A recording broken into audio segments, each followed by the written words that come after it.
Hey guys, how's it going? Ron, Don, and Jan here, back with another review of Ghost's new album, Prequelle.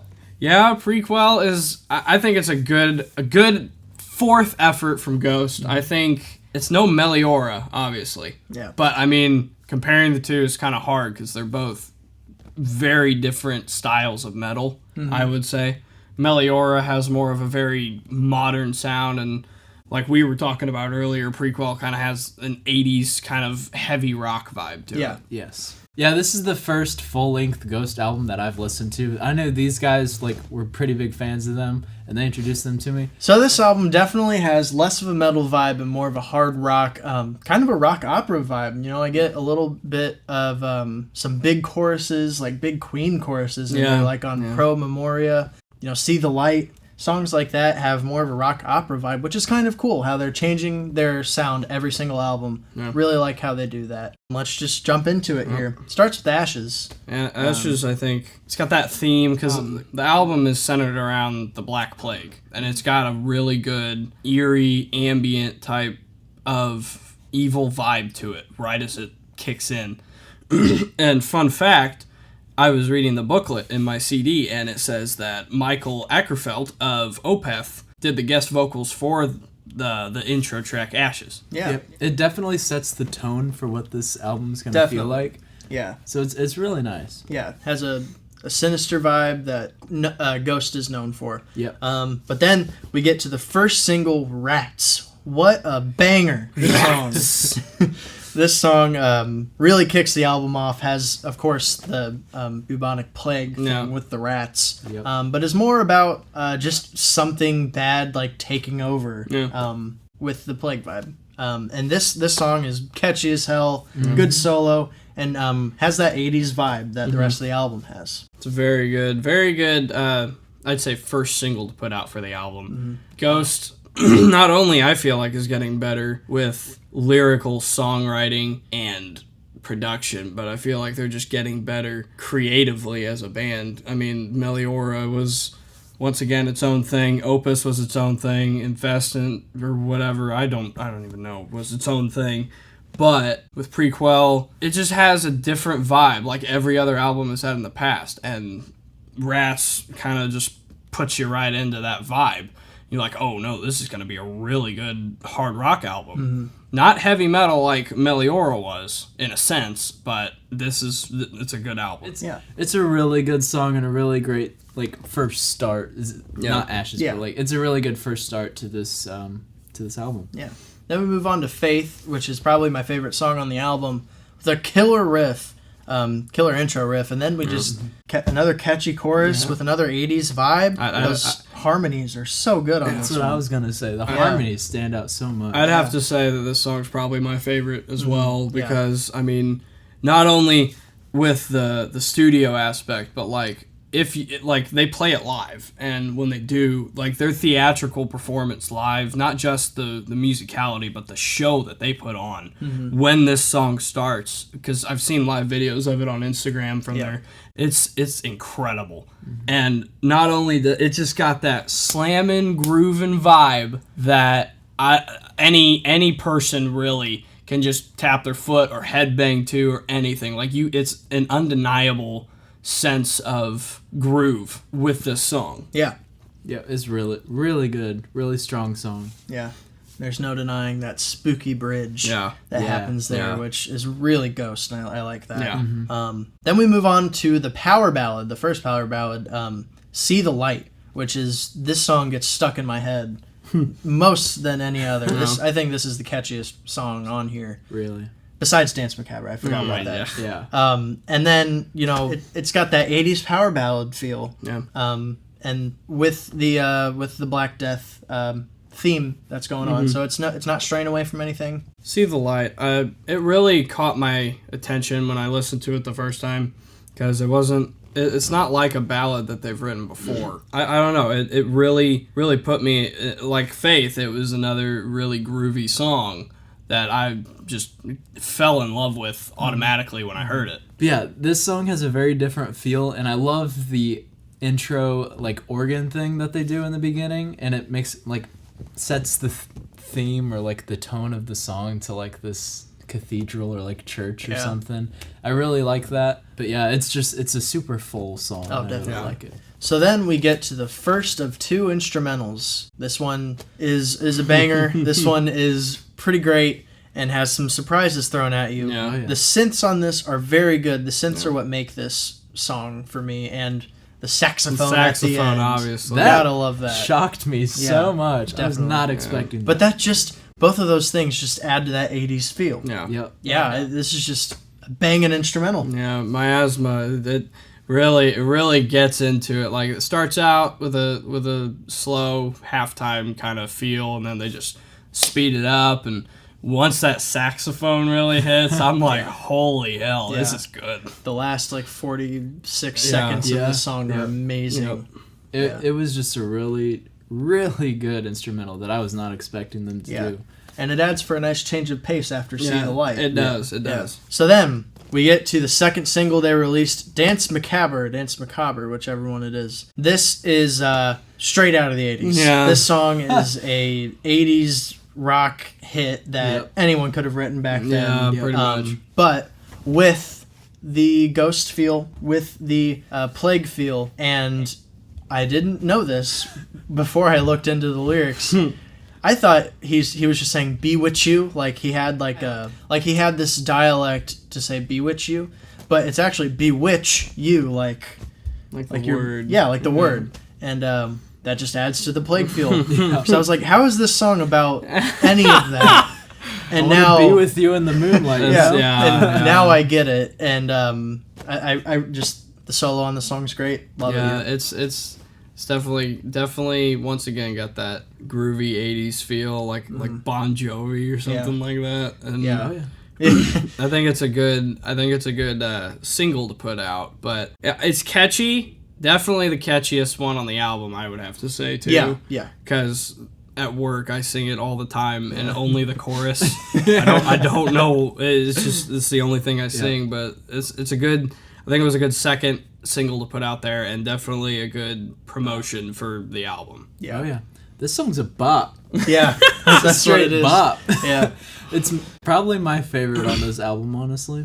I love the feel to it. It's an 80s rock anthem. It's like the guitar solo is super cool. It's catchy. It's got everything. Yeah. But then we get to Pro Memoria, which starts off with these strings that just kind of go in and fade back out. Yeah. And then this is another power ballad with that Black Death feel. And this one, it just goes on a little too much for me. I feel like if it were cut 1 or 2 minutes, it'd feel more concise and just stronger of a song overall. Yep. I mean, I can agree. It does get very repetitive, but looking back on the rest of the album, I feel like this was their turn to go back to older albums, try and get that Lucifer type feel, going back to their ritualistic type stuff, how Satan is the king and whatever. And this is just a reminder, I feel like, that they put on the album to say that, oh, we're still like this. It's just we want to make different music. It's a good song. It's just nothing really stands out to me. This was like pretty much the first flop, if you wanted to call it that, on this album. Nothing really just stood out, and it, like Brandon said, it went on a little too long.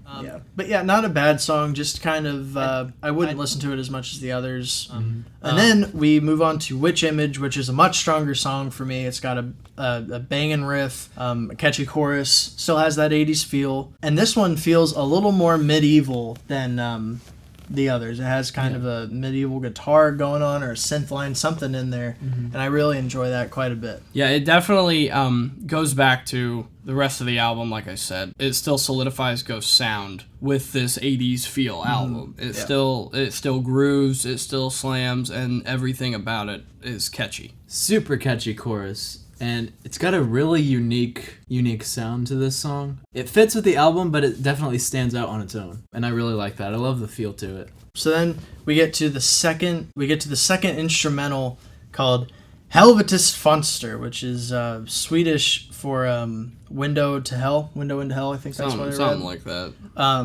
So this one, to me, starts off great because it's different, and it has that medieval flutes, and I feel like I'm in the 1500s during the plague with the spooky piano and the medieval flutes going on. But the more and more the song goes on, the more and more I become less interested.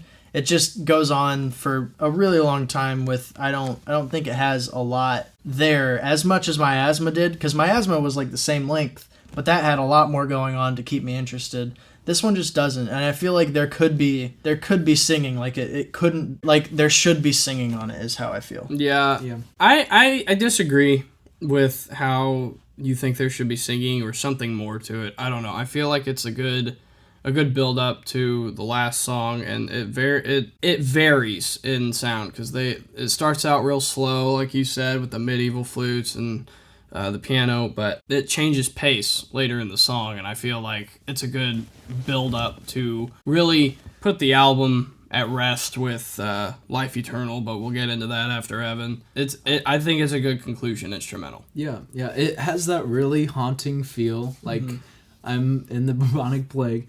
But yeah, it definitely changes up, so it's not like you're constantly listening to the same thing. It changes pace, it changes feel to it, and I appreciate that. I like it, but yeah, it kind of went on a little bit too long.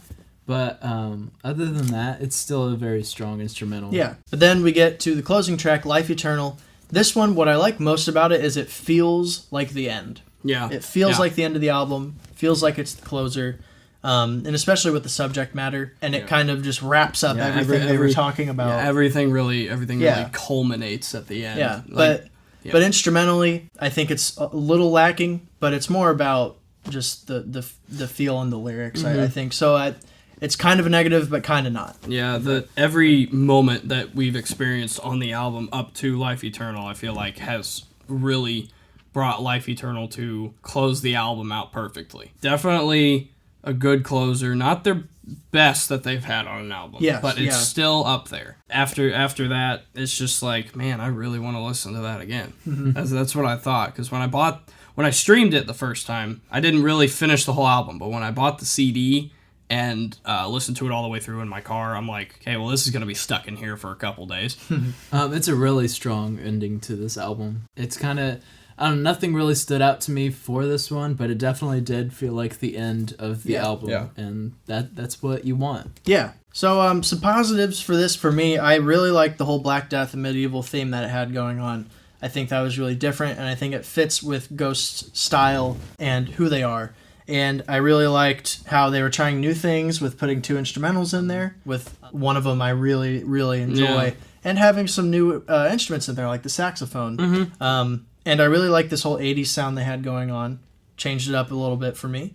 And they had these big choruses, which is what the 80s were kind of all about. Yeah. So it had that in there. Yeah, positives for me. It was a good full listen. If you're wanting to listen to it all the way through, do it. It's a good full, what is it, like 50 minutes of your time, hour, something like that. But probably. It's worth it. Like Brandon said, the 80s feel, all the catchy choruses, it's very, very melodic driven. And I feel like that's how Ghost has come to be nowadays, rather than focusing on the prime subject of what they used to write. They're more just trying to make good music with good lyrical content like they've always had. Yeah. Other than that, this album is pretty good in my opinion. Yeah. I really love the sound they chose for this album. That 80s is very present throughout this whole thing, and those catchy hooks, it's such a catchy album to listen to, and it's really enjoyable to listen all the way through. So and look, this is just me calling out the people who don't like Dance Macabre just because it's poppy. There's nothing wrong with that. Like I don't know, I've just seen a bunch of like comments and stuff on just saying it's a bad song because it's poppy, and I'm like, those are the people who metal elitists, and who also think that like Opus, they should have had that sound this entire time. But that still had poppy hooks in there. Like I don't know. Overall, this was a pretty good album. Not as good as Meliora, but it was a good effort to put into their discography. So I'm gonna give this a B. What about you, Ian?